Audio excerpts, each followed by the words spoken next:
আসসালামু আলাইকুম। আমি এখানে নিয়েছি কিছু ছোট মাছ। দিয়ে দেব পরিমাণ মতো পেঁয়াজ কুচি, দিয়ে দেব 3-4টা পরিমাণ কাঁচামরিচ,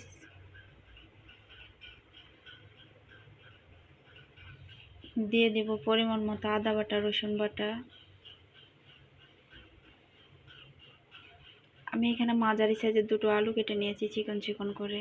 দিয়ে দেব আলুগুলো, দিয়ে দেব পরিমাণ মতো লবণ, দিয়ে দেব পরিমাণ মতো হলুদ গুঁড়ো, দিয়ে দেব পরিমাণ মতো মরিচ গুঁড়ো, দিয়ে দেব পরিমাণ মতো ধনিয়া গুঁড়ো, দিয়ে দেব পরিমাণ মতো তেল,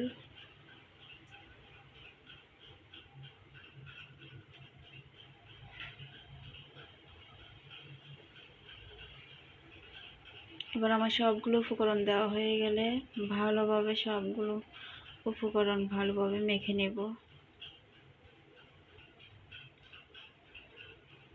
ভালোভাবে মাখতে হবে যাতে সবগুলো উপকরণ মিশে যায় একসাথে।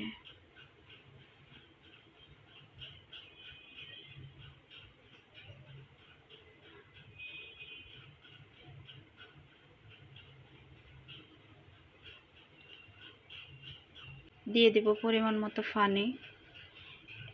এবার চুলাটা ওপেন করে নেব, হাই হিটে জাল করতে থাকবো।